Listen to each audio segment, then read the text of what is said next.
pagi. Selamat pagi saudara yang kasih. Halo. Ada sukacita? Terima kasih. Ya saudara yang kasih, sulit untuk menyatakan sukacita di mana dalam keadaan-keadaan sekarang ini saudara yang kasih ya. Dan apalagi kondisi-kondisi saat ini sangat menyulitkan bagi kita.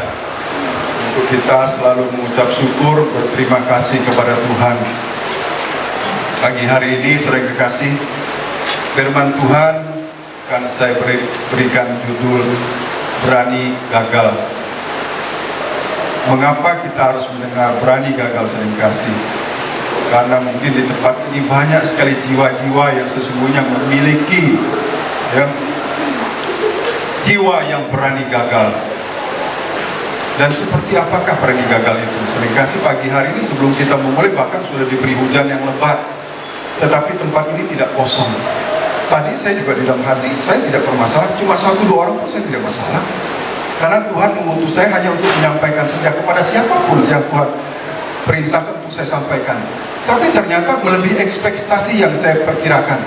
Baku-baku cukup terisi penuh. Oleh sebab itu, karena mungkin pagi hari ini memang firman Tuhan menginginkan untuk kita boleh mendengar tentang berani gagal. Saudaraku siap mendengar firman Tuhan pada pagi hari ini? Saudaraku siap berani gagal? Yes. Berani gagal saudara yang kasih hanya ungkapan saja ya. Tapi perlu kita mengerti maksud berani gagal. Berani gagal itu bukan orang yang berniat gagal. Tapi berani gagal adalah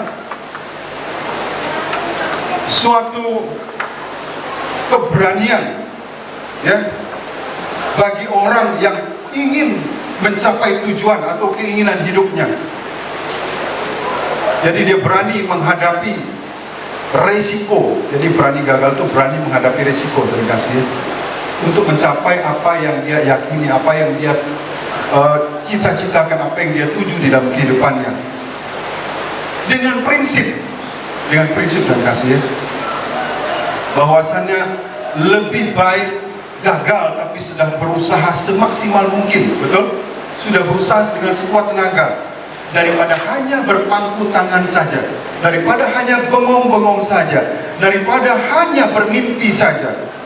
Saudara pasti sini semua punya cita-cita, mempunyai keinginan, mempunyai target-target masa depan. Terlebih yang masih muda ya, pasti mempunyai keinginan. Siapa di sini tidak mempunyai keinginan? Setiap manusia yang hidup pasti punya keinginan. Oleh sebab itu, makanya hari ini, pagi hari ini kita harus mendengar tentang berani gagal. Ya, berani gagal sudah kita dengar tadi bahwa bukan orang yang berniat gagal, tetapi orang yang berani mengambil resiko. Orang yang berani mengambil resiko untuk tujuan hidupnya. Walaupun yang dia hadapi kemungkinan nanti adalah kegagalan, tetapi dia terus mencoba daripada dia hanya menghayal saja. Nah, di dalam kita mengiring Tuhan, kita perlu memiliki sifat berani gagal. Saudara yang terkasih ya. Orang yang termasuk orang yang berani gagal itu mempunyai beberapa nilai-nilai positif, beberapa prinsip hidup, beberapa karakter yang perlu kita sadari. Ya, bukan saja orang itu konyol, tetapi orang yang memiliki sifat berani gagal itu biasanya dia yang pasti dia berani mengambil resiko. Setiap orang yang berani mengambil resiko, biasanya resiko itu saja yang kalah, dia tetap berjalan terus. Walaupun berapa kali dia mengalami kegagalan, berani mengambil resiko. Di sini kita akan lihat di dalam firman Tuhan seorang Rasul Petrus ya, ketika Yesus sudah memberi makan 5.000 orang, kemudian dia mengambil saat teduh, dia suruh murid-muridnya berjalan, dia jalan duluan ke suatu tempat melewati danau Galilea ya, danau Genesaret atau danau Galilea. Itu cukup luas danaunya ya. Dan saya pernah ke sana, ke danau Galilea itu. Saya pikir kok danau bisa ada angin angin sakal. Angin sakal itu angin yang berhadapan dengan kita. Jadi kita kalau mau maju nggak bisa. Waktu itu kita juga agak sore berada di danau Galilea bersama istri saya. Itu angin memang kencang. Rupanya di antara gunung dan apa teluk itu dia, angin itu memang bisa berbuat seperti itu sering kasih. Lebih daripada di laut. Kami belum naik kapal saja udah anginnya kencang sekali. Waktu itu kebetulan hujannya gerimis-gerimis. Nah, murid-murid Yesus tidak Yesus tidak bersama dengan muridnya karena dia suruh muridnya jalan duluan. Yesus pada waktu itu berdoa dan dia pagi-pagi dia merasa mungkin tidak nyaman jam 3 karena ternyata memang murid-muridnya itu sedang dihantam badai, dihantam angin sakal, angin yang berhadapan dengan mereka. Angin sakal ini adalah di dalam kehidupan sehari-hari kita itu angin yang berlawan dengan keinginan kita. Ya, segala keinginan kita itu selalu berbenturan. Jadi Yesus tahu muridnya dalam masalah, dia kemudian jalan di atas air. Dia mendapatkan muridnya jam 3, jam dimana orang tidak ada yang bisa menolong. Kadang-kadang kita begitu ya, dalam kesulitan jam 3 kesulitan kita itu tidak ada orang yang bisa tolong. Murid-murid Yesus juga begitu. Dia berada di tengah danau itu sedang terombang-ambing dan dihantam oleh angin sakal, hampir-hampir tidak bisa maju kata kitab suci. Tuhan Yesus jalan di atas air dan murid-murid melihat mana ada orang jalan di atas air. Dia, wah itu hantu katanya kan, itu hantu. Kemudian Petrus memberanikan diri. Ini yang disebut berani gagal juga ya, terima kasih. Tuhan apabila itu engkau suruhlah aku berjalan di atas air menghampiri engkau. Tuhan Yesus jawab apa? Mari. Dalam ini banyak kita dapat inspirasi, saudara yang kasih ya. Banyak sekali dapat inspirasi. Dan Petrus berjalan di atas air. Walaupun mungkin murid-murid yang lain ke-11 itu, kamu ini sok Pina Musti ya, kamu ini kok berani kok kamu ini ya, gitu ya. Kadang-kadang begitu. Kita punya teman sekeliling gitu ya saya. Jadi membuat kita itu maju mundur. Cari aman saja, seperti 11 ini. Karena 11 suara terbanyak itu pasti biasanya benar. Tapi belum tentu. Petrus berjalan di atas air mendapatkan Tuhan Yesus. Walaupun pada saat dia kembali dia hampir tenggelam, tetapi di antara seluruh umat manusia sampai hari ini hanya segelintir saja manusia yang pernah kita tahu dengan telinga pernah berjalan di atas air. Siapa pernah melihat orang berjalan di atas air? Hanya orang yang berani gagal saja yang bisa berjalan di atas air. Ya, apa yang kita dapatkan di hari ini? Bahwa orang yang berani gagal itu kadang-kadang kegagalan itu habis, yang ada akhirnya keberhasilan.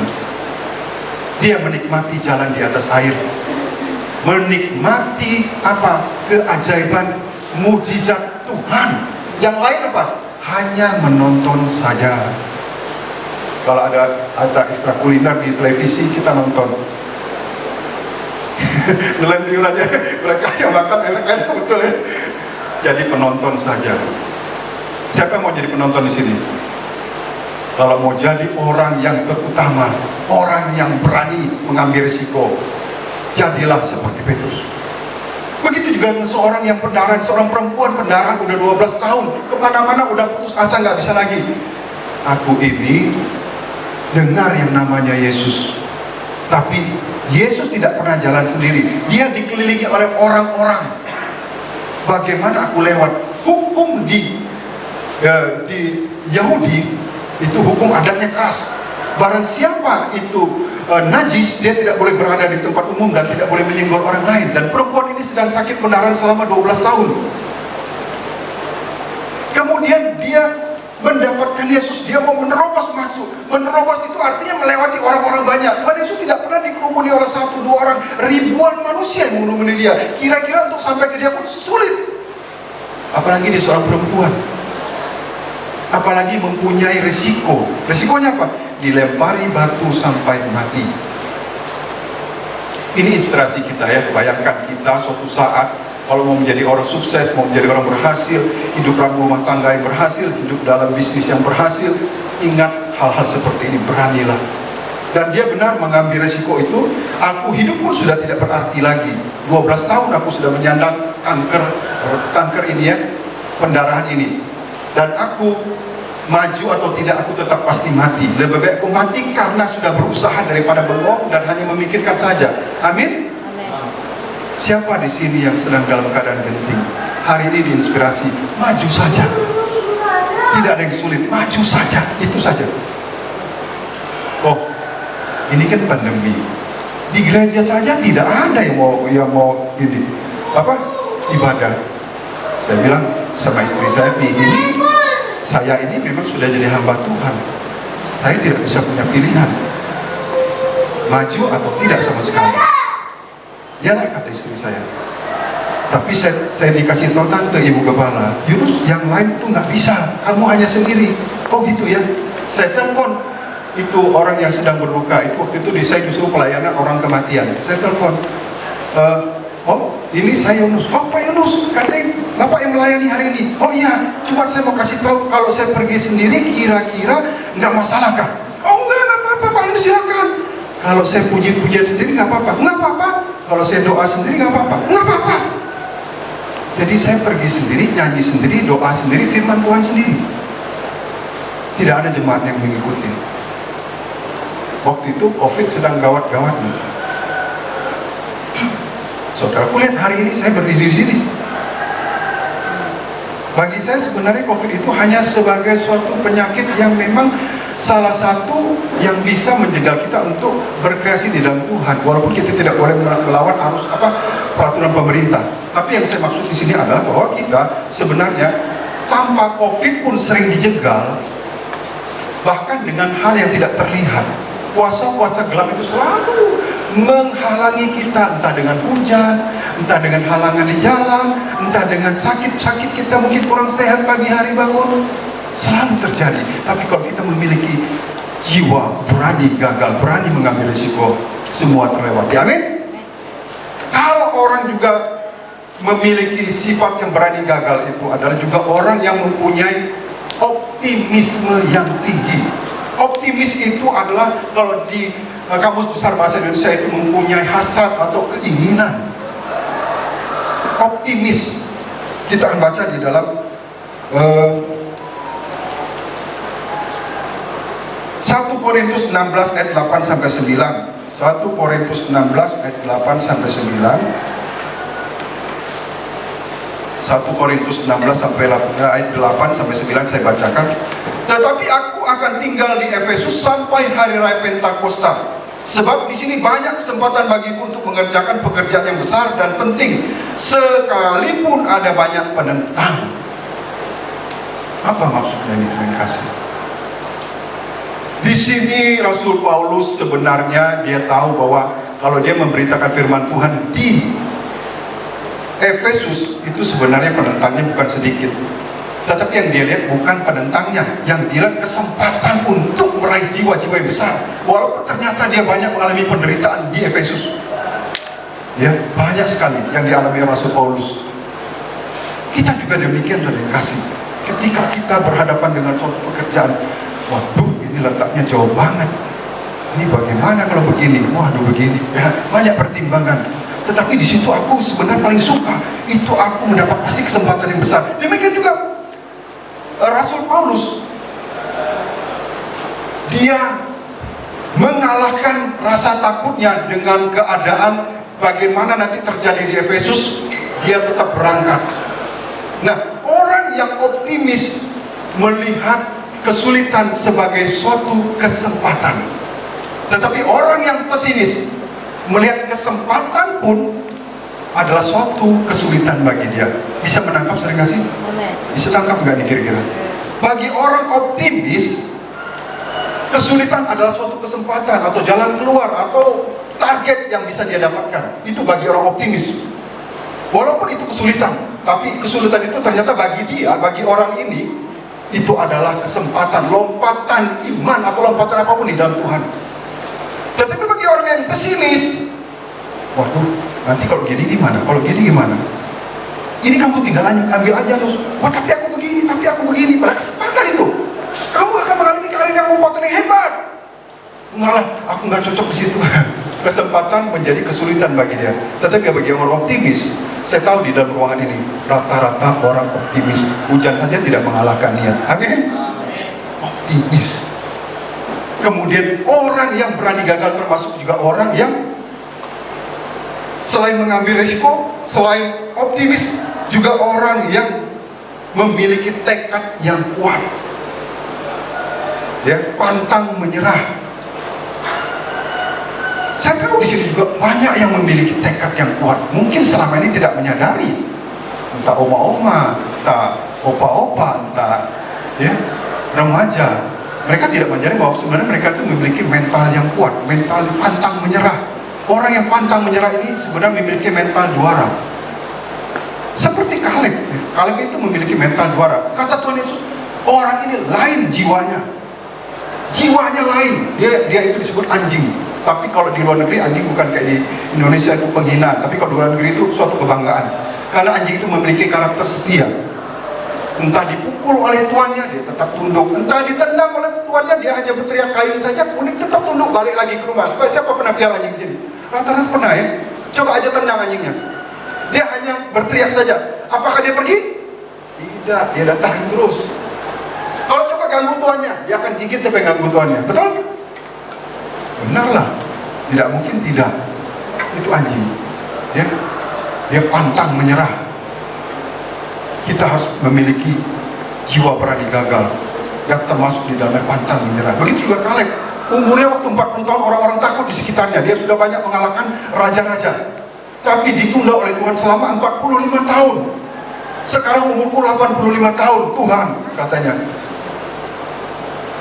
Umurku 85 sama seperti umurku 40 tahun. Padahal waktu itu orang-orang yang takut sama dia sudah tidak ada di Kanaan. Tapi jiwanya tidak pernah menyerah. Dia memiliki jiwa yang lain. Pantang menyerah. Teruslah sampailah ke akhir pantang menyerah. Akhirnya dia dapatkan di tempat yang terbaik di tanah Kanaan, Hebron, negerinya para raja. Siapa yang di sini pantang menyerah, yang tidak mundur dari apapun, ingatin lembah Hebron milikmu, milik para raja.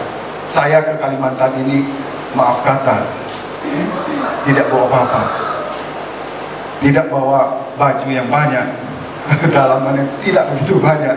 Sering kasih. Sekarang saya memiliki pasukan. Tuhan itu baik. Banyak saya alami kegagalan dalam kehidupan saya. Mungkin waktu tidak cukup, tapi gak apa-apa, sudah kasih ya. Nanti suatu saat saya akan cerita bagaimana keadaan saya sebenarnya. Bagaimana Tuhan pimpin tuntun saya sampai pada tempat ini. Saya juga tidak mengerti, tapi saya tahu ada rencana, ada blueprint dalam kehidupan saya. Tuhan pakai, yang penting saya tidak pernah menyerah. Saya selalu terus maju. Saya tidak peduli. Terima kasih. Ya. Jadi yang ketiga tadi adalah pantang menyerah, mental juara.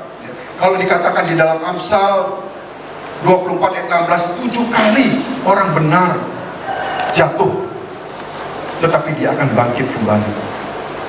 Ini menandakan di kitab suci pun mengatakan jangan menyerah, jangan menyerah. Dan dikatakan juga di Ibrani 10 ayat 38, Ibrani 10 ayat 38 itu sebenarnya harusnya kita baca tadi pagi, pertama-tama tadi ya, Ibrani 10 ayat 38 saya baca. Tetapi orangku yang benar akan hidup oleh iman, dan apabila ia mengundurkan diri maka aku tidak berkenan kepadanya. Orangku yang benar akan hidup oleh iman, apabila ia mengundurkan diri aku tidak berkenan kepadanya.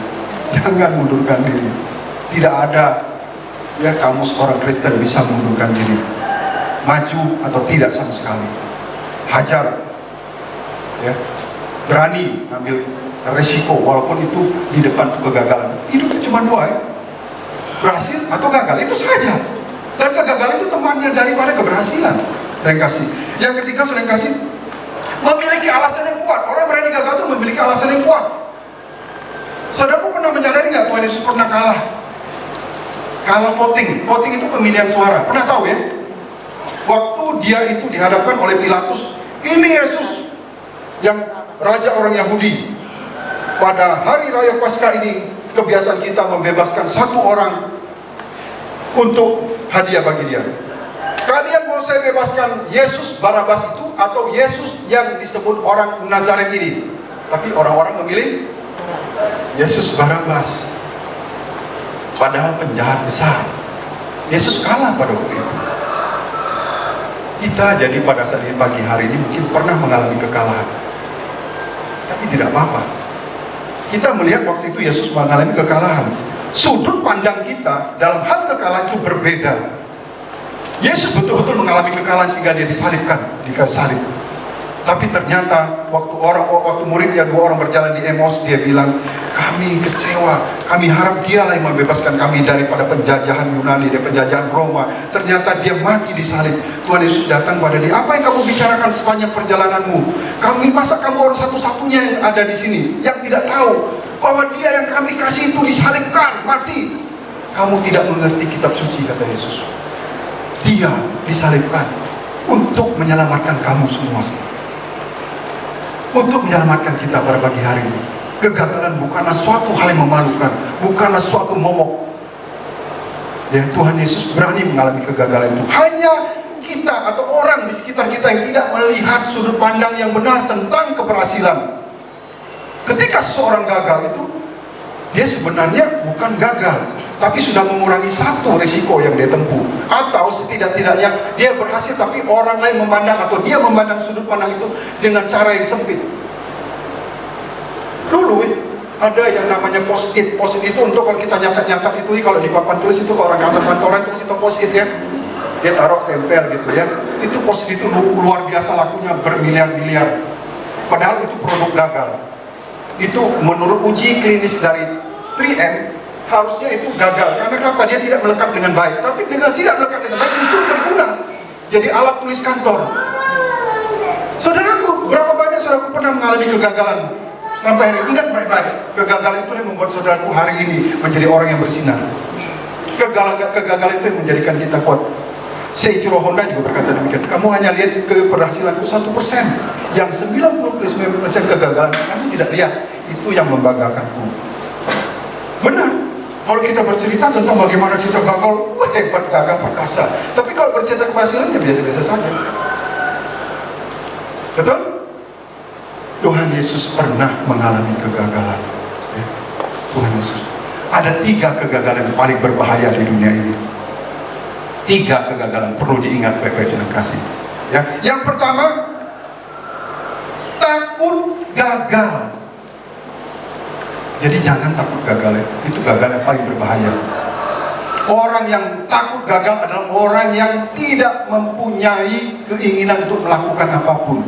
Tapi biasanya, saudara harus ingat kata-kata saya ini. Orang yang takut gagal itu umumnya adalah orang-orang berpendidikan. Orang yang mempunyai pengetahuan yang luas. Maksudnya dalam sekolah ya. Kalau pengetahuan luas mungkin bisa jadi dia tidak takut. Orang berpendidikan umumnya kalau memulai ini bisnisnya begini. Wah, harus kamu mau mulai usaha buat diri kamu, mana bisa dan uang segini, nggak masuk akal, untuk sewa saja kamu nggak cukup. Saya memulai usaha bisnis mau di repair itu, bengkel itu, perbengkelan itu, mungkin bisa diketahui dengan kasih. Mungkin butuh dana kurang lebih setengah M, tapi saya memulainya 7 juta saja. Sewa tempat 15 juta, saya bayar cuma 5 juta. Saya minta tolong, Ci, boleh nggak saya bayar 5 juta? Kalau saya 3 bulan tidak bisa lunasi, Ci boleh buang saya. Oh, nggak usah, bos, tenang saja, kamu cicil aja. Orangnya baik-baik, karena kita sudah berusaha, tetap orangnya baik. Yang 2 juta untuk apa? 2 juta saya ke Jakarta beli spare partnya, beli ini apa namanya, kunci-kunci palsu. Bukan palsu, kunci-kunci bekas. Sorry, kunci-kunci bekas itu 1 bus penuh. Sekali saya bawa, tanggapan anak bosnya beda. Banyak amat, Pak. Banyak amat dibilang, benar bekas. Hebat-hebatnya dibilangnya, ada gerinda bekas, ada bor bekas. Hanya 2 juta, Pak. Tidak punya uang lagi. Begitu orang perbaikan, saya ke toko. Boleh nggak saya spare part saya ambil dulu, sore nanti saya bayar. Oh, nggak apa-apa kok Yunus, ambil bawa dulu, nanti gampang saja. Begitu sore saya bayar, nanti bawa aja dulu uangnya. Tuh, kenyataannya beda. Kalau kita masuk, ada juga bilang, Yunus, kamu kan orang ekonomi, masa main di teknik? Ayo coba. Ternyata Yunus ini orang bodoh. Jadi kalau orang bodoh itu, dia hanya jalan saja, tidak mikirkan apapun, tidak mikirkan bahaya. Lim Silong juga begitu, nggak pernah sekolah, tapi dia punya karyawan, ada dokter, ada profesor, ada macam-macam. S3, S4, S5, S5, nggak tahu ya, banyak sekali. Bukan 1, ribuan karyawannya. Tapi dia sekolah nggak? Nggak. Eka Cipta Wijaya sekolah nggak? Nggak. Tapi saya nggak mau saudara, oh Yunus bilang nggak sekolah, Pak, nggak usah sekolah. Kalau orang nggak sekolah berani, bukan maksud itu ya. Tapi itu suatu pembuka cara berpikir. Ya, jadi yang pertama takut gagal, jangan takut gagal. Ya, jadi orang takut gagal kalau di dalam 1 Korintus 1 ayat 27 Bapak 1 Korintus 1 ayat yang ke-27, saya akan bacakan firman Tuhannya. Bentar ya.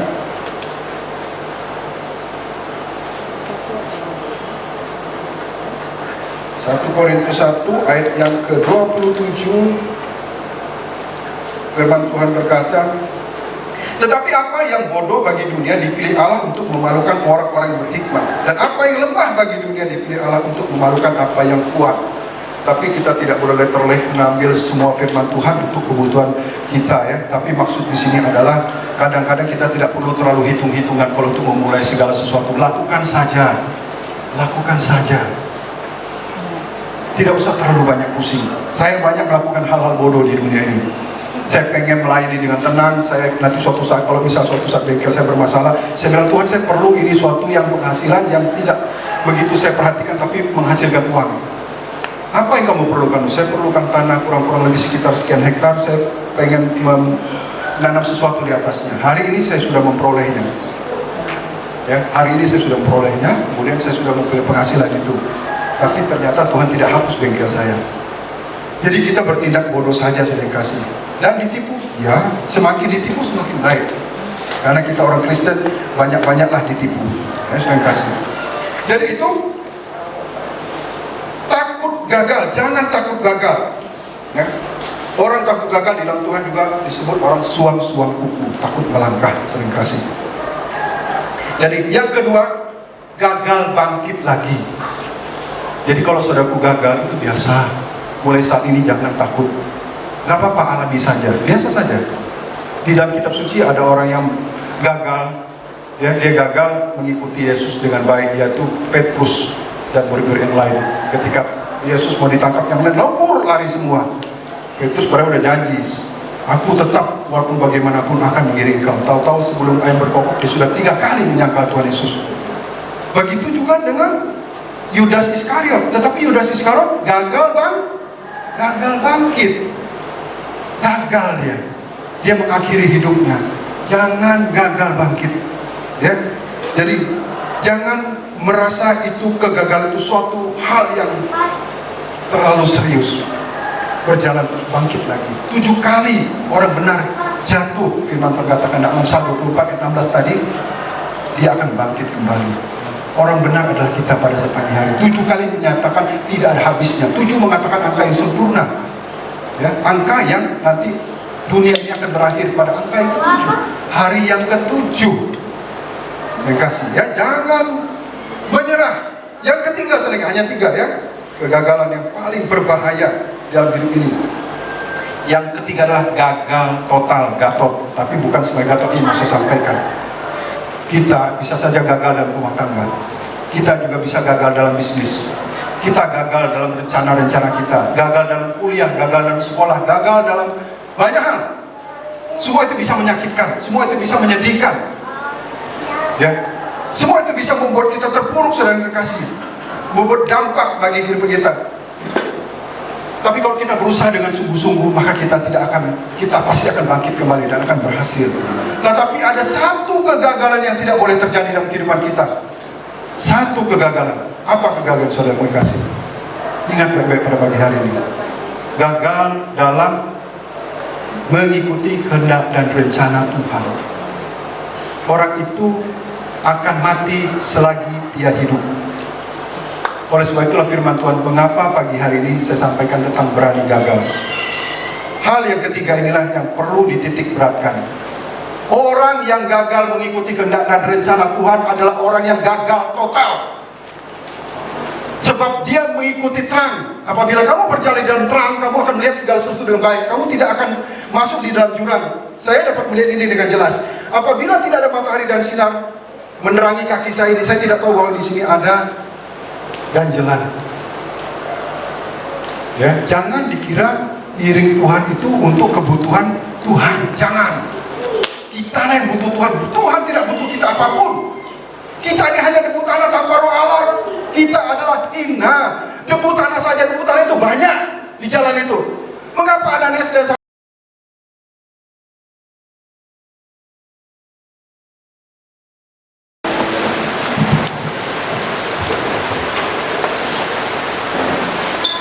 Selamat pagi. Selamat pagi saudara kasih. Halo. Ada sukacita? Terima kasih. Ya saudara kasih, sulit untuk menyatakan sukacita di mana dalam keadaan-keadaan sekarang ini saudara kasih ya. Dan apalagi kondisi-kondisi saat ini sangat menyulitkan bagi kita. Untuk kita selalu mengucap syukur, berterima kasih kepada Tuhan. Pagi hari ini saudara kekasih, firman Tuhan akan saya berikan judul berani gagal. Mengapa kita harus mendengar berani gagal saudara kekasih? Karena mungkin di tempat ini banyak sekali jiwa-jiwa yang sesungguhnya memiliki ya, jiwa yang berani gagal. Dan seperti apakah berani gagal itu? Saudara kasih, pagi hari ini sebelum kita memulai bahkan sudah diberi hujan yang lebat, tetapi tempat ini tidak kosong.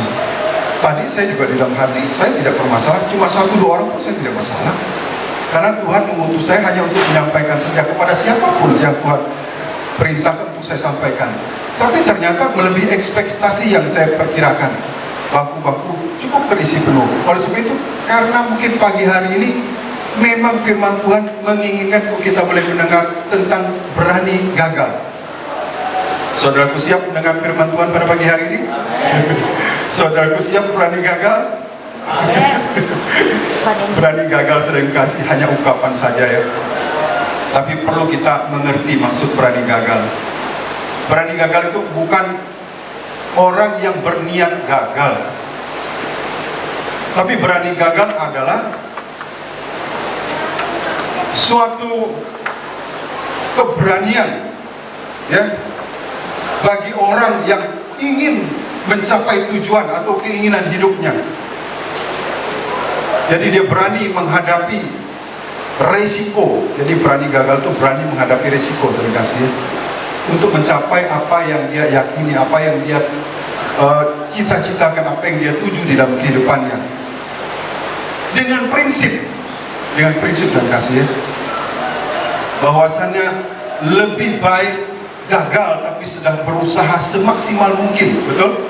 Sudah berusaha dengan sekuat tenaga daripada hanya berpangku tangan saja, daripada hanya bengong-bengong saja, daripada hanya bermimpi saja. Saudara pasti sini semua punya cita-cita, mempunyai keinginan, mempunyai target-target masa depan, terlebih yang masih muda ya, pasti mempunyai keinginan. Siapa di sini tidak mempunyai keinginan? Setiap manusia yang hidup pasti punya keinginan. Oleh sebab itu, makanya hari ini, pagi hari ini kita harus mendengar tentang berani gagal. Ya, berani gagal sudah kita dengar tadi bahwa bukan orang yang berniat gagal, tetapi orang yang berani mengambil resiko. Orang yang berani mengambil resiko untuk tujuan hidupnya. Walaupun yang dia hadapi kemungkinan nanti adalah kegagalan, tetapi dia terus mencoba daripada dia hanya menghayal saja. Nah, di dalam kita mengiring Tuhan, kita perlu memiliki sifat berani gagal. Saudara berkasih ya. Orang yang termasuk orang yang berani gagal itu mempunyai beberapa nilai-nilai positif, beberapa prinsip hidup, beberapa karakter yang perlu kita sadari. Ya, bukan saja orang itu konyol, tetapi orang yang memiliki sifat berani gagal itu biasanya dia yang pasti dia berani mengambil resiko. Setiap orang yang berani mengambil resiko, biasanya resiko itu saja yang kalah, dia tetap berjalan terus. Walaupun berapa kali dia mengalami kegagalan, berani mengambil resiko. Di sini kita akan lihat di dalam firman Tuhan seorang Rasul Petrus ya, ketika Yesus sudah memberi makan 5.000 orang, kemudian dia mengambil saat teduh, dia suruh murid-muridnya dia jalan duluan ke suatu tempat melewati danau Galilea ya, danau Genesaret atau danau Galilea. Itu cukup luas danaunya ya. Dan saya pernah ke sana, ke danau Galilea itu. Saya pikir kok danau bisa ada angin angin sakal. Angin sakal itu angin yang berhadapan dengan kita. Jadi kita kalau mau maju nggak bisa. Waktu itu kita juga agak sore berada di dalam Galilea bersama istri saya. Itu angin memang kencang. Rupanya di antara gunung dan apa teluk itu dia Angin itu memang bisa berbuat seperti itu seringkali, lebih daripada di laut. Kami belum naik kapal saja udah anginnya kencang sekali. Waktu itu kebetulan hujannya gerimis-gerimis. Nah, murid-murid Yesus tidak Yesus tidak bersama dengan muridnya karena dia suruh muridnya jalan duluan. Yesus pada waktu itu berdoa dan dia pagi-pagi dia merasa mungkin tidak nyaman jam 3 karena ternyata memang murid-muridnya itu sedang dihantam badai, dihantam angin sakal, angin yang berhadapan dengan mereka. Angin sakal ini adalah di dalam kehidupan sehari-hari kita itu angin yang berlawanan dengan keinginan kita. Ya, segala keinginan kita itu selalu berbenturan. Jadi Yesus tahu muridnya dalam masalah, dia kemudian jalan di atas air. Dia mendapatkan muridnya jam 3, jam di mana orang tidak ada yang bisa menolong. Kadang-kadang kita begitu ya, dalam kesulitan jam 3 kesulitan kita itu tidak ada orang yang bisa tolong. Murid-murid Yesus juga begitu. Dia berada di tengah danau itu sedang terombang-ambing dan dihantam oleh angin sakal, hampir-hampir tidak bisa maju, kata kitab suci. Tuhan Yesus jalan di atas air dan murid-murid melihat, mana ada orang jalan di atas air. Dia, wah itu hantu, katanya kan, itu hantu. Kemudian Petrus memberanikan diri. Ini yang disebut berani gagal juga ya, terima kasih. Tuhan, apabila itu engkau suruhlah aku berjalan di atas air menghampiri engkau. Tuhan Yesus jawab apa? Mari. Dalam ini banyak kita dapat inspirasi, saudara yang kasih ya, banyak sekali dapat inspirasi. Dan Petrus berjalan di atas air, walaupun mungkin murid-murid yang lain ke-11 itu, kamu ini sok Pina Musti ya, kamu ini kok berani kok kamu ini ya, gitu ya. Kadang-kadang begitu, kita punya teman sekeliling gitu ya saya. Jadi membuat kita itu maju mundur, cari aman saja, seperti yang 11 ini, karena 11 suara terbanyak itu pasti biasanya benar, tapi belum tentu. Petrus berjalan di atas air mendapatkan Tuhan Yesus, walaupun pada saat dia kembali dia hampir tenggelam, tetapi di antara seluruh umat manusia sampai hari ini hanya segelintir saja manusia yang pernah kita tahu dengan telinga pernah berjalan di atas air. Siapa pernah melihat orang berjalan di atas air? Hanya orang yang berani gagal saja yang bisa berjalan di atas air. Ya, apa yang kita dapatkan di hari ini? Bahwa orang yang berani gagal itu kadang-kadang kegagalan itu habis, yang ada akhirnya keberhasilan. Dia menikmati jalan di atas air, menikmati apa? Keajaiban, mujizat Tuhan. Yang lain apa? Hanya menonton saja. Kalau ada ekstrakurikuler di televisi, kita nonton. Ngelanjur aja, mereka yang makan enak-enak betul ya. Jadi penonton saja. Siapa yang mau jadi penonton di sini? Kalau mau jadi orang yang terutama, orang yang berani mengambil risiko, jadilah seperti Petrus. Begitu juga seorang yang pendarahan, seorang perempuan pendarahan udah 12 tahun, kemana-mana udah putus asa, nggak bisa lagi. Aku ini dengar yang namanya Yesus, tapi Yesus tidak pernah jalan sendiri. Dia dikelilingi oleh orang-orang. Bagaimana aku lewat? Hukum di Yahudi itu hukum adatnya keras. Barang siapa itu najis, dia tidak boleh berada di tempat umum dan tidak boleh menyinggol orang lain. Dan perempuan ini sedang sakit pendarahan selama 12 tahun. Kemudian dia mendapatkan Yesus, dia mau menerobos masuk. Menerobos itu artinya melewati orang-orang banyak. Tuhan Yesus tidak pernah dikerumuni oleh 1-2 orang, ribuan manusia yang mengerumuni dia. Kira-kira untuk sampai ke dia pun sulit. Apalagi di seorang perempuan. Apalagi mempunyai risiko. Risikonya apa? Dilempari batu sampai mati. Ini inspirasi kita ya. Bayangkan kita suatu saat kalau mau menjadi orang sukses, mau menjadi orang berhasil, hidup rumah tangga yang berhasil, hidup dalam bisnis yang berhasil, ingat hal-hal seperti ini, beranilah. Dan dia benar mengambil resiko itu. Aku hidup pun sudah tidak berarti lagi. 12 tahun aku sudah menyandang kanker ini ya, pendarahan ini. Dan aku maju atau tidak, aku tetap pasti mati. Lebih baik aku mati karena sudah berusaha daripada bengong dan hanya memikirkan saja. Amin. Siapa di sini yang sedang dalam keadaan genting? Hari ini diinspirasi, maju saja. Tidak ada yang sulit, maju saja, itu saja. Oh, ini kan pandemi. Di gereja saja tidak ada yang mau ini apa ibadah. Saya bilang sama istri saya, ini saya ini memang sudah jadi hamba Tuhan. Saya tidak bisa punya pilihan, maju atau tidak sama sekali. Ya, kata istri saya. Tapi saya dikasih tahu tante ibu kepala, Yunus yang lain tuh nggak bisa, kamu hanya sendiri. Oh gitu ya. Saya telepon itu orang yang sedang berduka. Itu waktu itu saya justru pelayanan orang kematian. Saya telepon, oh ini saya Yunus. Oh Pak Yunus, katanya Bapak yang melayani hari ini. Oh iya, cuma saya mau kasih tahu kalau saya pergi sendiri kira-kira nggak masalah kan? Oh nggak apa-apa Pak Yunus, silakan. Kalau saya puji-pujian sendiri nggak apa-apa, nggak apa-apa. Kalau saya doa sendiri nggak apa-apa, nggak apa-apa. Jadi saya pergi sendiri, nyanyi sendiri, doa sendiri, firman Tuhan sendiri. Tidak ada jemaat yang mengikuti. Waktu itu COVID sedang gawat-gawatnya. Saudaraku lihat hari ini saya berdiri di sini.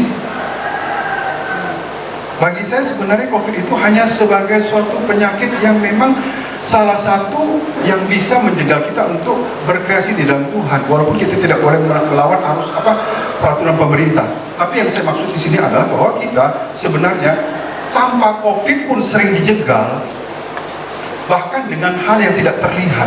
Puasa-puasa gelap itu selalu menghalangi kita, entah dengan hujan, entah dengan halangan di jalan, entah dengan sakit kita mungkin kurang sehat pagi hari bangun, selalu terjadi. Tapi kalau kita memiliki jiwa berani gagal, berani mengambil risiko, semua terlewati. Amin.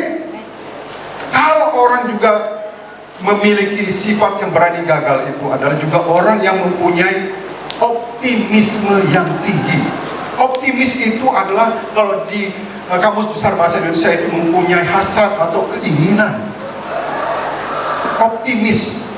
Kita akan baca di dalam 1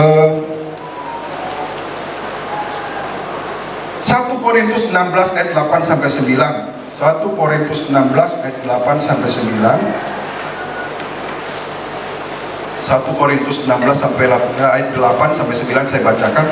Tetapi aku akan tinggal di Efesus sampai hari raya Pentakosta. Sebab di sini banyak kesempatan bagiku untuk mengerjakan pekerjaan yang besar dan penting, sekalipun ada banyak penentang.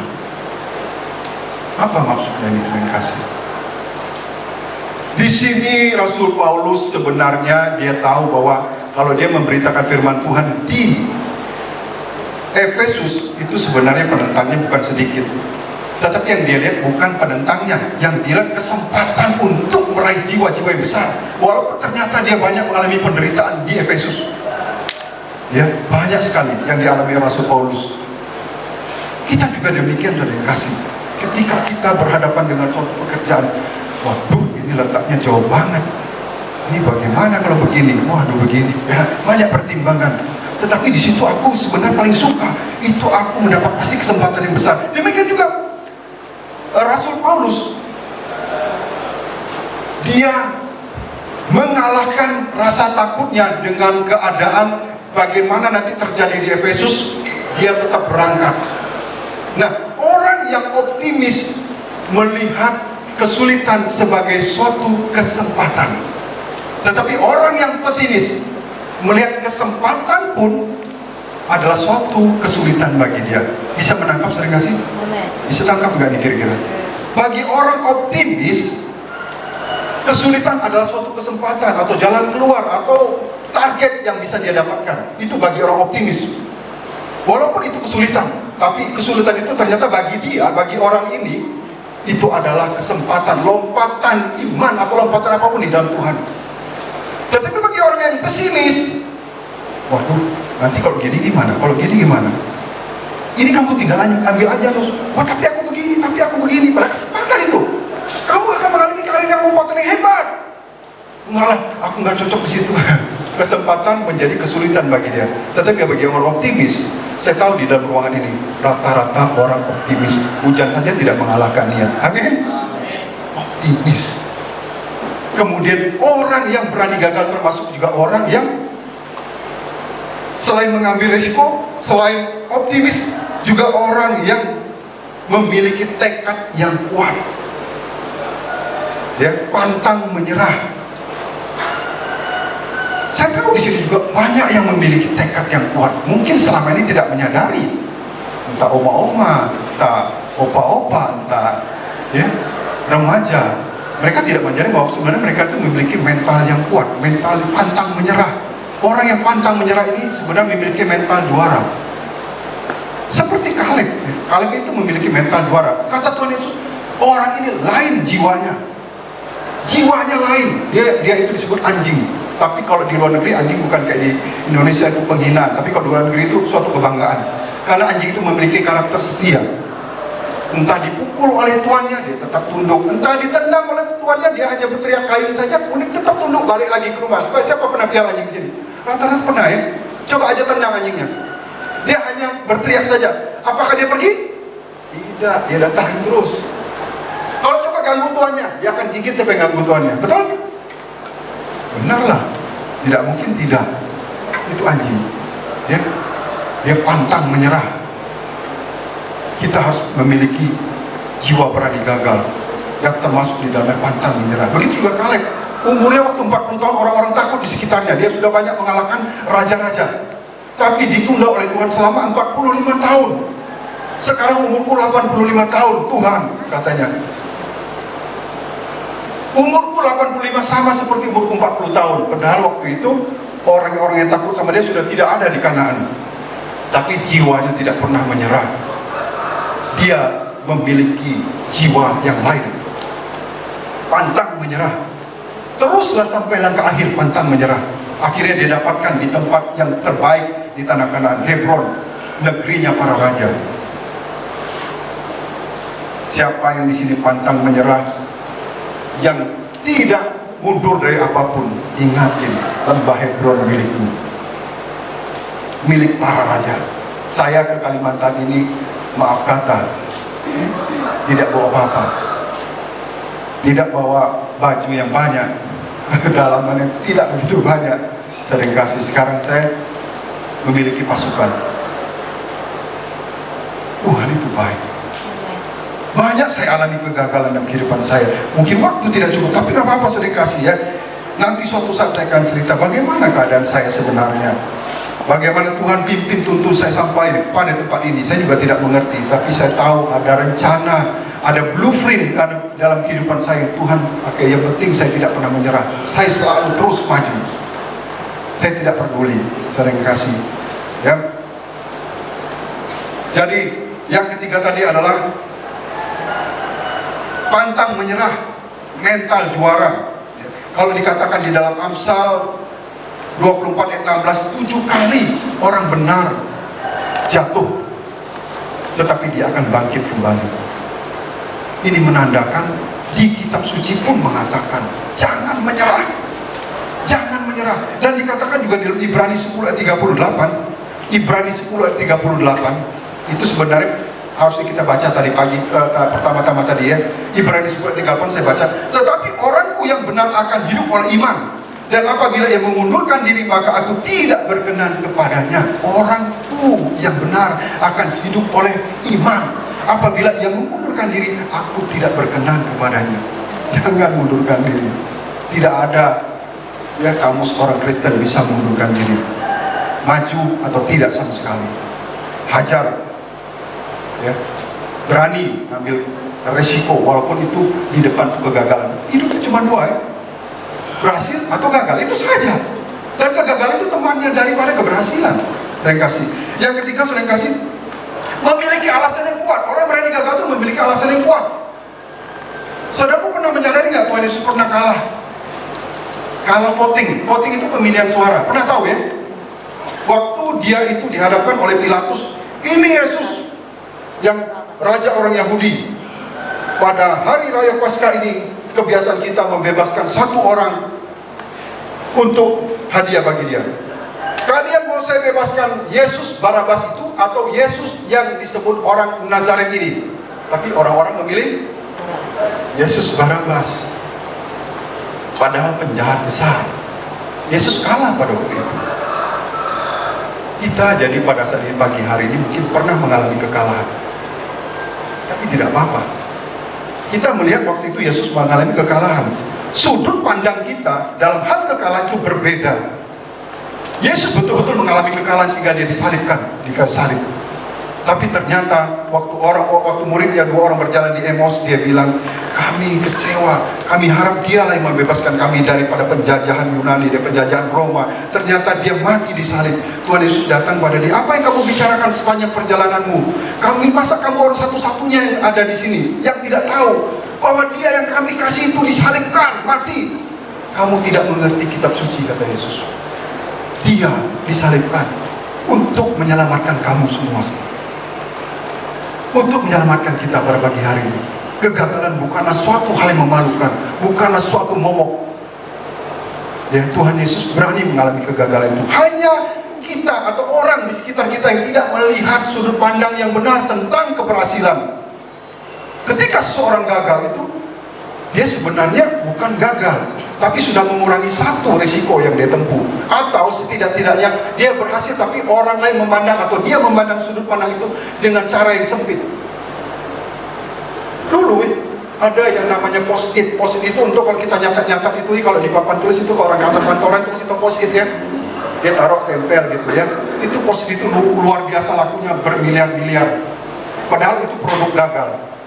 Itu menurut uji klinis dari 3M harusnya itu gagal. Karena kenapa? Dia tidak melekat dengan baik. Tapi dengan tidak melekat dengan baik itu berguna jadi alat tulis kantor. Saudaraku, berapa banyak saudaraku pernah mengalami kegagalan? Sampai hari ini, ingat baik-baik, kegagalan itu yang membuat saudaraku hari ini menjadi orang yang bersinar. Kegagalan itu yang menjadikan kita kuat. Seiichiro Honda juga berkata demikian, kamu hanya lihat keberhasilanku 1%, yang 99% kegagalan kamu tidak lihat, itu yang membanggakanku. Benar, kalau kita bercerita tentang bagaimana kita gagal, hebat, gagah, perkasa. Tapi kalau bercerita keberhasilan, ya biasa-biasa saja. Betul? Tuhan Yesus pernah mengalami kegagalan. Ya. Tuhan Yesus. Ada 3 kegagalan yang paling berbahaya di dunia ini. 3 kegagalan perlu diingat baik-baik dengan kasih. Ya. Yang pertama, takut gagal. Jadi jangan takut gagal. Itu gagal yang paling berbahaya. Orang yang takut gagal adalah orang yang tidak mempunyai keinginan untuk melakukan apapun. Tapi biasanya saudara harus ingat kata-kata saya ini. Orang yang takut gagal itu umumnya adalah orang-orang berpendidikan, orang yang mempunyai pengetahuan yang luas. Maksudnya dalam sekolah ya, kalau pengetahuan luas mungkin bisa jadi dia tidak takut. Orang berpendidikan umumnya kalau mau mulai bisnisnya begini. Wah, Nus, kamu mau mulai usaha buat dari mana bisa dan uang segini, nggak masuk akal, untuk sewa saja kamu nggak cukup. Saya memulai usaha bisnis mau di repair itu, bengkel itu, perbengkelan itu mungkin bisa diketahui dengan kasih. Mungkin butuh dana kurang lebih setengah M, tapi saya memulainya 7 juta saja.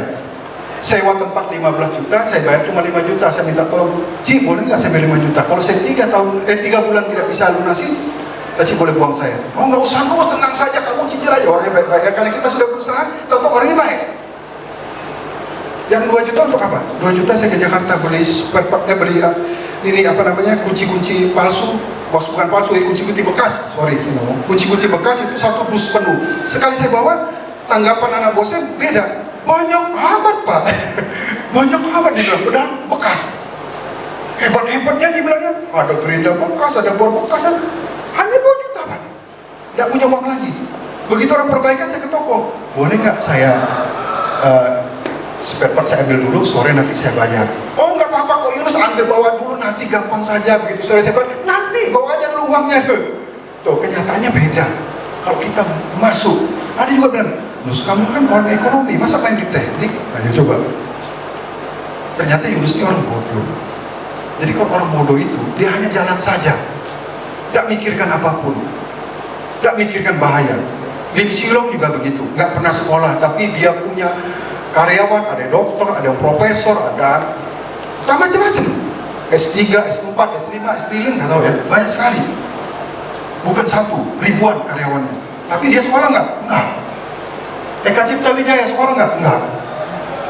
Tapi saya nggak mau saudara, oh Yunus bilang nggak sekolah, mah nggak usah sekolah. Kalau orang nggak sekolah berani, bukan maksud itu ya. Tapi itu suatu pembuka cara berpikir. Ya, jadi yang pertama takut gagal, jangan takut gagal. Ya, jadi orang takut gagal kalau di dalam 1 Korintus 1 ayat 27.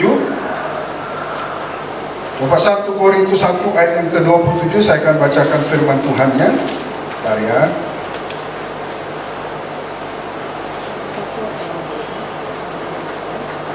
1 Korintus 1 ayat yang ke-27, firman Tuhan berkata, tetapi apa yang bodoh bagi dunia dipilih Allah untuk memalukan orang-orang yang berhikmat, dan apa yang lemah bagi dunia dipilih Allah untuk memalukan apa yang kuat.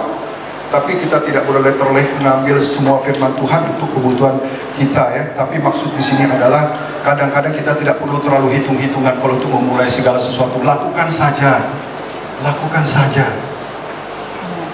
Tidak usah terlalu banyak pusing. Saya banyak melakukan hal-hal bodoh di dunia ini. Saya pengen melayani dengan tenang. Saya nanti suatu saat, kalau bisa suatu saat bengkel saya bermasalah, saya bilang Tuhan, saya perlu ini suatu yang penghasilan yang tidak begitu saya perhatikan tapi menghasilkan uang. Apa yang kamu perlukan? Saya perlukan tanah kurang-kurang lebih sekitar sekian hektar. Saya pengen menanam sesuatu di atasnya. Hari ini saya sudah memperolehnya. Ya, hari ini saya sudah memperolehnya. Kemudian saya sudah mempunyai penghasilan itu. Tapi ternyata Tuhan tidak hapus bengkel saya. Jadi kita bertindak bodoh saja, sudah kasih. Dan ditipu, ya semakin ditipu semakin baik. Karena kita orang Kristen banyak-banyaklah ditipu. Ya, sudah kasih. Jadi itu takut gagal, jangan takut gagal. Ya. Orang takut gagal di dalam Tuhan juga disebut orang suam-suam kuku, takut melangkah, sering kasih.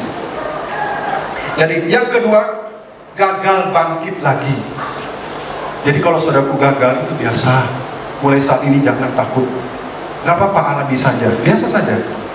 Di dalam kitab suci ada orang yang gagal, ya, dia gagal mengikuti Yesus dengan baik, yaitu Petrus dan murid-murid yang lain. Ketika Yesus mau ditangkap, yang lain lempur lari semua.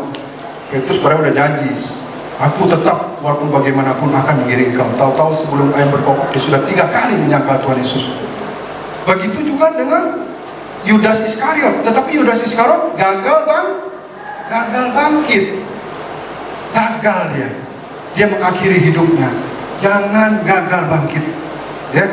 Jadi jangan merasa itu kegagalan itu suatu hal yang terlalu serius. Berjalan bangkit lagi. 7 kali orang benar jatuh. Firman perkatakan dalam 1:24-16 tadi, dia akan bangkit kembali. Orang benar adalah kita pada saat pagi hari. 7 kali menyatakan tidak ada habisnya. 7 mengatakan angka yang sempurna, ya, angka yang nanti dunia ini akan berakhir pada angka yang ke-7, hari yang ke-7. Terima kasih ya, jangan menyerah. Yang ketiga, saudara, hanya 3 ya, kegagalan yang paling berbahaya dalam hidup ini. Yang ketiga adalah gagal total, gatot. Tapi bukan sebagai gatot ini saya sampaikan. Kita bisa saja gagal dalam rumah tangga. Kita juga bisa gagal dalam bisnis. Kita gagal dalam rencana-rencana kita. Gagal dalam kuliah, gagal dalam sekolah, gagal dalam banyak hal. Semua itu bisa menyakitkan. Semua itu bisa menyedihkan. Ya, semua itu bisa membuat kita terpuruk, saudara yang kekasih. Membuat dampak bagi hidup kita. Tapi kalau kita berusaha dengan sungguh-sungguh, maka kita pasti akan bangkit kembali dan akan berhasil. Tetapi ada satu kegagalan yang tidak boleh terjadi dalam kehidupan kita. Satu kegagalan. Apa kegagalan, saudara yang kasih? Ingat baik-baik pada pagi hari ini. Gagal dalam mengikuti kehendak dan rencana Tuhan. Orang itu akan mati selagi dia hidup. Oleh sebab itulah firman Tuhan, mengapa pagi hari ini saya sampaikan tentang berani gagal. Hal yang ketiga inilah yang perlu dititik beratkan. Orang yang gagal mengikuti kehendak dan rencana Tuhan adalah orang yang gagal total. Sebab dia mengikuti terang. Apabila kamu berjalan dalam terang, kamu akan melihat segala sesuatu dengan baik. Kamu tidak akan masuk di dalam jurang. Saya dapat melihat ini dengan jelas. Apabila tidak ada matahari dan sinar menerangi kaki saya ini, saya tidak tahu bahwa di sini ada ganjelan. Ya, jangan dikira iring Tuhan itu untuk kebutuhan Tuhan. Jangan. Kita yang butuh Tuhan. Tuhan tidak butuh kita apapun. Kita ini hanya debu tanah tanpa roh Allah. Kita adalah debu tanah saja. Debu tanah itu banyak di jalan itu. Mengapa Ananias dan Safira ketika berdusta sama Tuhan hanya berdusta saja, kok Tuhan tega-teganya buat dia mati? Enggak, dosa itu tidak ada harganya. Itu hanya tanah saja. Kamu lihat tanah itu, kamu tendang, kamu pungut nggak? Kamu simpan nggak di bawah kasurmu? Siapa yang ambil tanah di sini? simpan di bawah bantal. Angkat tangannya, itulah Ananias dan Safira. Kita akan naikkan suatu pujian.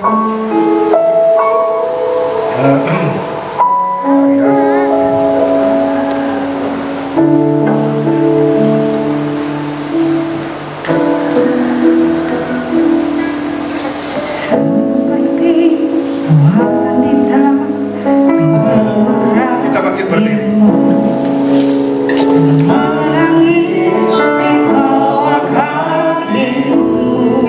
Haleluya.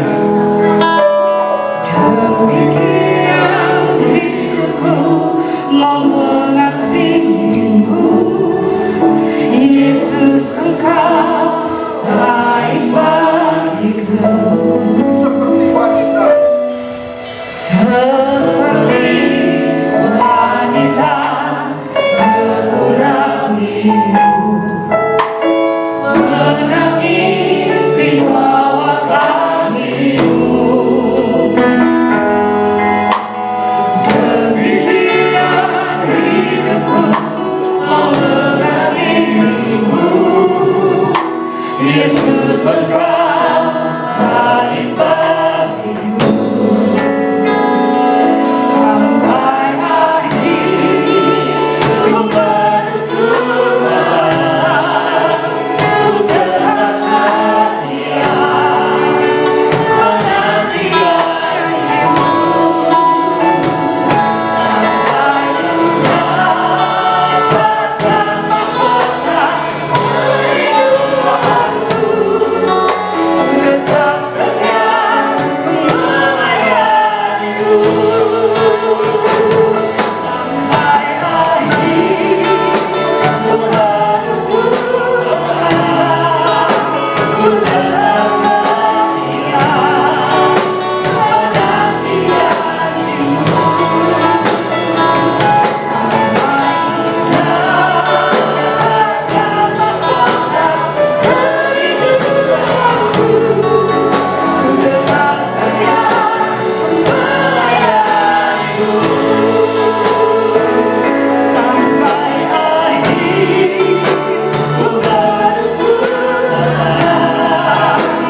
menanti janjimu. Sampai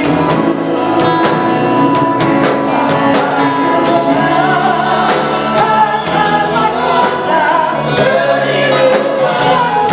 perlindunganku, tetap setia melayanimu. Sampai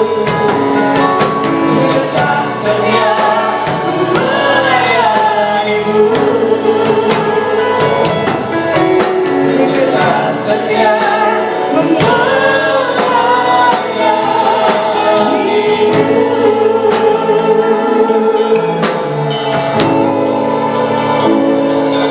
Kami sungguh sangat bersyukur pagi hari ini kami sungguh diberkati lewat kebenaran firman-Mu. Seringkali dalam hidup kami ya Tuhan, kami berhenti di tengah jalan, kami menyerah, kami tidak berani melangkah, melihat kegagalan-kegagalan yang pernah kami dapatkan ya Tuhan. Hari ini kami sungguh-sungguh diberkati lewat kebenaran firman-Mu yang boleh kami dengar bersama-sama. Tuhan, kembalikan berkat-Mu kepada hamba-Mu yang sudah menyampaikan kebenaran firman-Mu. Kami tahu ya Tuhan, bahwa dalam hidup kami, rencana-Mu terindah dalam hidup kami ya Tuhan, akan kami dapatkan, akan kami raih ya Tuhan Yesus. Kami tidak melihat kegagalan kami, bahkan kami tidak melihat apa yang terjadi di masa lalu yang pernah terjadi dalam kehidupan kami. Bahkan maut sekalipun ya Tuhan, kami akan tetap melangkah sampai akhir hidup kami ya Tuhan Yesus.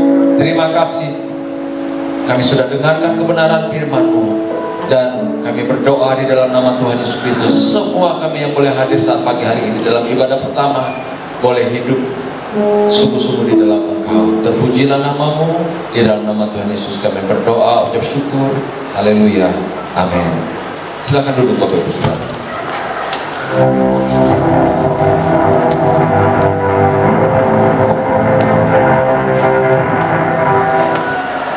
Ibadah Raya 1 disertai perjamuan kudus Minggu 3 Oktober 2021 pukul 08 penolong waktu Indonesia Barat dilaksanakan di gereja. Firman Tuhan dilayani oleh Gembala Sidang Pendeta Denny Durasi STH. Ibadah Raya 2 disertai perjamuan kudus Minggu 3 Oktober 2021 pukul 10.00 waktu Indonesia Barat dilaksanakan di gereja. Firman Tuhan dilayani kembali oleh Gembala Sidang Pendeta Denny Durasi STH. Selamat ulang tahun buat Marta Lestari Kesario yang merayakan ulang tahun pada tanggal 30 September ini. Tuhan Yesus memberkati sekolah. Demikianlah khotbah sepekan. Tuhan Yesus memberkati.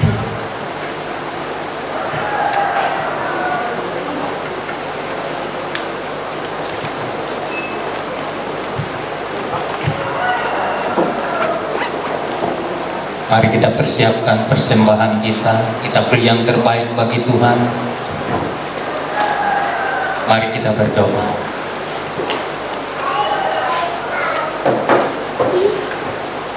Bapa di surga, di dalam nama Yesus Kristus kami bersyukur Tuhan buat apa yang boleh kami terima, kami dengarkan hari ini Tuhan. Satu pengajaran yang luar biasa membuat kami Tuhan tetap teguh berdiri di atas otoritas firman-Mu, bahwa kami Tuhan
Kita akan naikkan suatu pujian.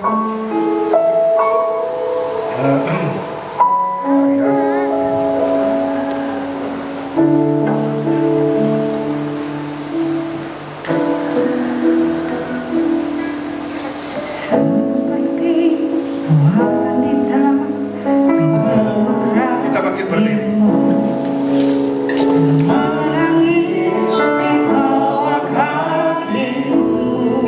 Haleluya.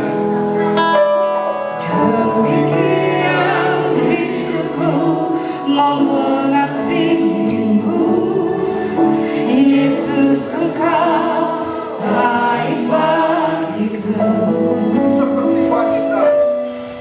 Seperti wanita berulangimu, menangis di bawah kakimu. Demikian hidupku mau mengasihimu, Yesus, Engkau baik bagiku. Sampai akhir kembali Tuhan, ku tetap setia menanti janji-Mu. Sampai mendapatkan mahkota kehidupanku, tetap setia melayanimu. Sampai akhir Tuhanku Tuhan, ku tetap setia menanti janji-Mu. Sampai mendapatkan mahkota kehidupanku, ku tetap setia melayanimu. Sampai akhir Tuhanku Tuhan, ku tetap setia menanti janji-Mu.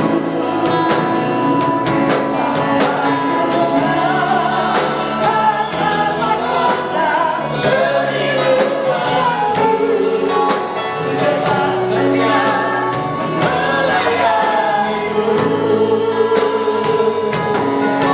Tetap setia melayanimu. Tetap setia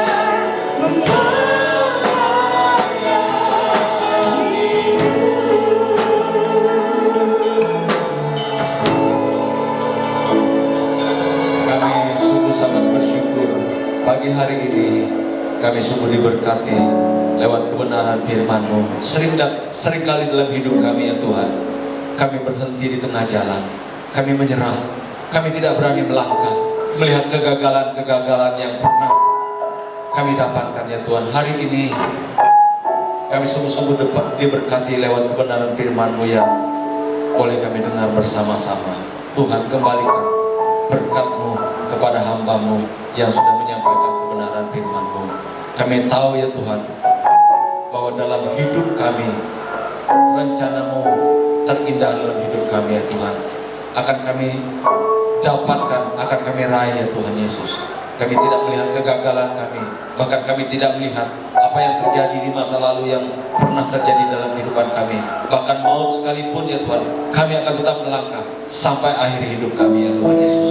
Terima kasih, kami sudah dengarkan kebenaran firman-Mu, dan kami berdoa di dalam nama Tuhan Yesus Kristus. Semua kami yang boleh hadir saat pagi hari ini dalam ibadah pertama, boleh hidup sungguh-sungguh di dalam Engkau. Terpujilah nama-Mu. Di dalam nama Tuhan Yesus kami berdoa, ucap syukur. Haleluya. Amin. Silakan duduk Bapak Ibu Saudara.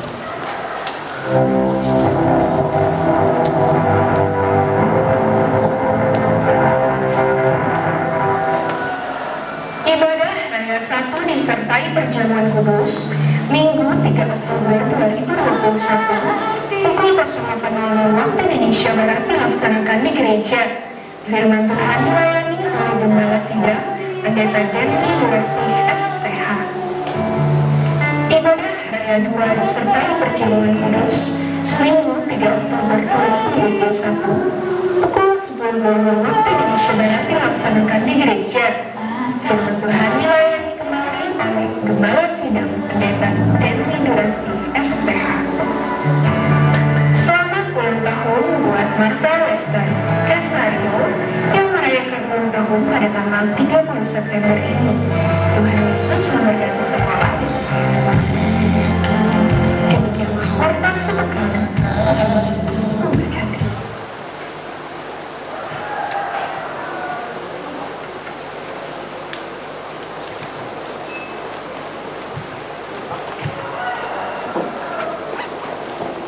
Mari kita persiapkan persembahan kita beri yang terbaik bagi Tuhan.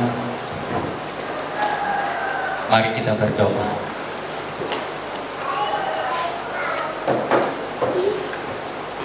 Bapa di surga, di dalam nama Yesus Kristus kami bersyukur Tuhan buat apa yang boleh kami terima, kami dengarkan hari ini Tuhan. Satu pengajaran yang luar biasa membuat kami Tuhan tetap teguh berdiri di atas otoritas firman-Mu, bahwa kami Tuhan